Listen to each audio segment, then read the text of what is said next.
जमीन से 480 फीट ऊंचे और 5000 साल पहले बने इन मिस्र के पिरामिड्स के अंदर ऐसा क्या था जिसको सिर्फ देखने के लिए रिसर्चर्स ने एक रोबोटिक कैमरा पिरामिड के अंदर भेजा। लेकिन एक जगह पर आकर यह रोबोटिक कैमरा रुक गया क्योंकि अब उसके सामने एक पत्थर का बहुत बड़ा स्लैब आ गया था। रिसर्चर का मानना था कि इस पत्थर की दीवार के उस पार जरूर कोई ऐसा राज छुपा है जो पिछले 5000 सालों से दफन है। लेकिन ये राज उनको हर कीमत पर जानना था, इसलिए उन्होंने रोबोटिक कैमरे के आगे एक ड्रिल मशीन लगा दी जिसने उस पत्थर की दीवार पर बारीक छेद कर दिया। अब इस बारीक छेद से एक कैमरा भेजा गया जिसने उस पत्थर की दीवार के पीछे एक ऐसा मंजर देखा जिसे पहले कभी नहीं देखा गया था। कुछ लोग सिर्फ यही देखकर हैरान रह जाते हैं कि 5000 साल पहले बने ये पिरामिड कैसे एक ही तरह के बने हुए हैं, कैसे इनके बीच दबी जमीन का लेवल एक बराबर समतल है। ये सब कुछ हैरान करने वाला जरूर है, लेकिन यकीन मानिए पिरामिड को बाहर से देखने पर अगर आप एक बार हैरान होते हैं तो उनके अंदर देखने के बाद आप हजारों बार हैरान होंगे। अगर आपको पिरामिड का एक लेवल में होना या ऊंचे ऊंचे पत्थरों का इकट्ठा होना रहस्यमय लगता है, तो पिरामिड का सबसे बड़ा रहस्य उन पिरामिड के सीक्रेट चैम्बर्स में छिपा हुआ है। आइए इसके बारे में जरा डिटेल में जानते हैं।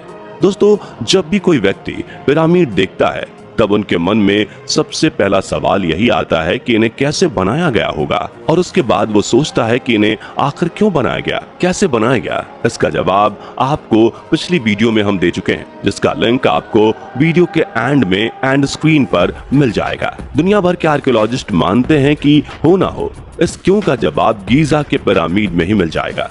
वैसे तो मिस्र में 100 से ज्यादा पिरामिड्स हैं और सब पिरामिड इस तरह से बने हैं कि उन्हें देखकर आपको हैरानी और डर दोनों का एहसास होता है। लेकिन गीजा के पिरामिड वो पिरामिड हैं जिनमें आर्कियोलॉजिस्ट्स को लगता है कि रहस्य का समाधान मिल सकता है। इसका कारण है वो एक्सरे लाइट जिसने आर्कियोलॉजिस्ट को ये यकीन दिला दिया था कि गीजा के पिरामिड जरूर कुछ ना कुछ छुपा कर बैठे हैं जिसे ढूंढा जाना बहुत जरूरी है। अगर शुरू से जाने तो यह कहानी स्टार्ट होती है साल 1879 में। पहली बार आर्कियोलॉजिस्ट को पिरामिड की दीवार में एक ऐसा सुराग नजर आया जिसे एक दरवाजे के तौर पर यूज किया जा सकता था, लेकिन वो सुराग बहुत छोटा था। फिर भी उससे जब किसी तरह घुसकर आर्कियोलॉजिस्ट पिरामिड के अंदर पहुंचे तो उन्हें समझ आया कि यह रहस्य सिर्फ बाहर तक का नहीं है। अंदर एलियन भाषाओं में कुछ ऐसा लिखा गया था जिसे ना तो आज तक देखा गया था और ना ही किसी लिंग्विस्ट तक को उम्मीद थी कि इस तरह की भाषा भी होती है। अब तक ना तो मेसोपोटामिया की खोज हुई थी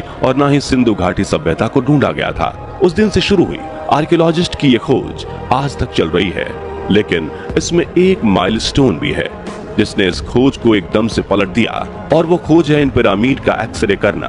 ये एक्सरे इतना जरूरी क्यों था, ये समझने के लिए आपको ये जानना जरूरी है कि पिरामिड के अंदर सबसे पहले आर्कियोलॉजिस्ट को क्या मिला।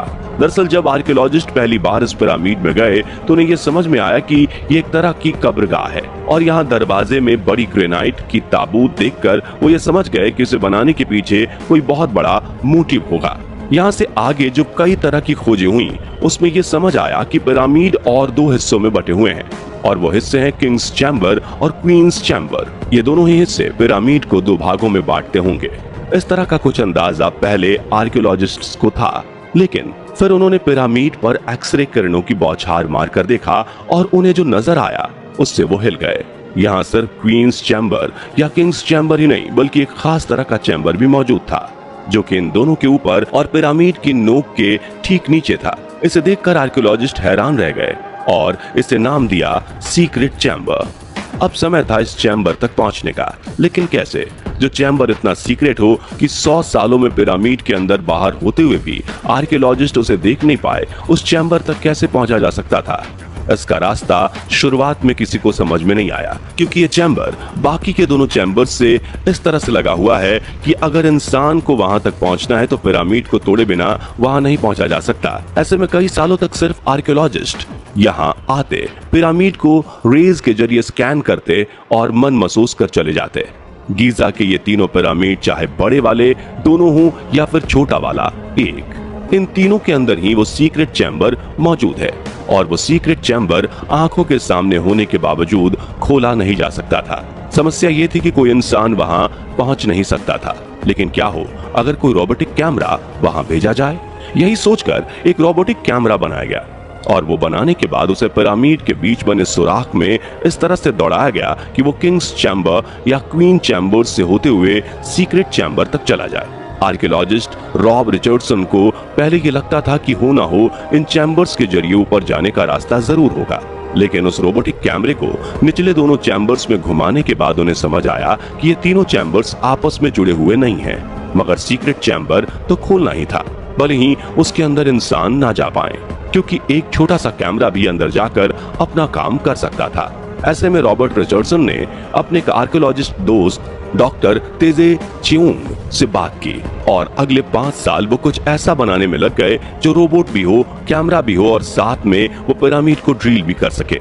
और इतना सब उन्हें 20 सेंटीमीटर साइज की सीमा में रहते हुए करना था, क्योंकि 1 मिलीमीटर भी बड़ा गैजेट पिरामिड के अंदर ट्रेवल नहीं कर पाएगा। काफी कोशिशें करने के बाद 5 सालों में आखिरकार उन्होंने ऐसा कुछ बना ही लिया। इसे बनाने के बाद उन्होंने उस रोबोटिक कैमरे को किंग्स चैम्बर में फिर से छोड़ दिया और ये उस दीवार तक पहुंच गया जिसके पार सीक्रेट चैम्बर था। यहाँ आकर रोबोटिक कैमरे ने अपने ड्रिलिंग फीचर का प्रयोग किया और साथियों, पहली बार हम उस जगह पर थे जिसे सीक्रेट चैम्बर कहा जाता है।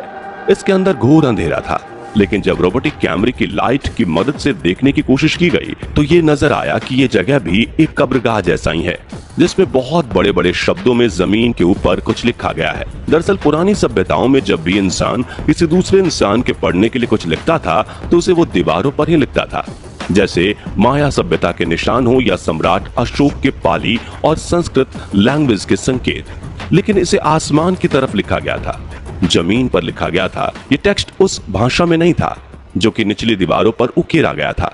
दोनों भाषाओं के बीच ये अंतर या असमानता बताती है कि लिखा गया टेक्स्ट हमारे लिए नहीं था, तो फिर किसके लिए लिखा गया था?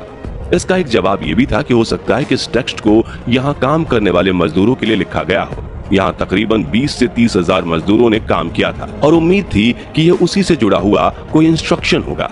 लेकिन आपको जानकर हैरानी होगी कि यहाँ के मजदूर भी शाही परिवार का हिस्सा थे, क्योंकि जब उनके स्केलेटन को एनालाइज किया गया तो ये पता चला कि उनकी भी सर्जरी होती थी और उनकी टूटी हड्डियों का इलाज भी किया जाता था। यानी कि जिसे इतनी मेडिकल सुविधा दी जा रही हो वो दास तो हो नहीं सकते। ऐसे में उसके लिए अलग भाषा लिखने की थियरी सटीक नहीं लगती। लेकिन एक थियरी और है जिसमें शायद इसका सटीक जवाब दिया गया है। ये थियरी है ओरायन कलेक्शन थियरी। दरअसल जब भी गीजा के पिरामिड को देखा जाता है तो एक बात नजर आती है, ये पिरामिड ना तो एक ही शेप के हैं और ना ही एक ही लाइन में, जबकि 5000 साल पहले लोग चाहते तो इन्हें एक शेप में भी बना सकते थे और एक लाइन में भी।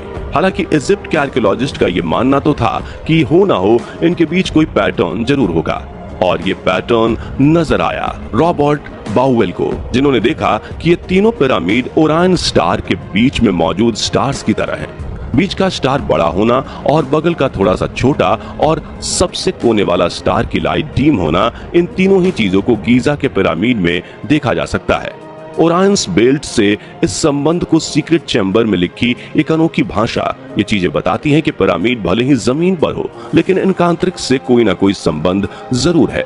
यह संबंध हमें तब पता चल पाएगा जब किसी तरह से सीक्रेट चैम्बर के अंदर पहुंचकर वहां लिखी भाषा को डिकोड किया जा सकेगा। उसके पहले तो हम सिर्फ ये अंदाजा ही लगा सकते हैं कि आखिर उस सीक्रेट चैम्बर में है क्या और इन पिरामिड को क्यों बनाया गया होगा। वैसे दोस्तों, आपको क्या लगता है इन पिरामिड्स को बनाने की क्या वजह रही होगी? अपना जवाब कमेंट बॉक्स में जरूर शेयर कीजिएगा। बाकी हमारी आज की इस वीडियो में बस इतना ही।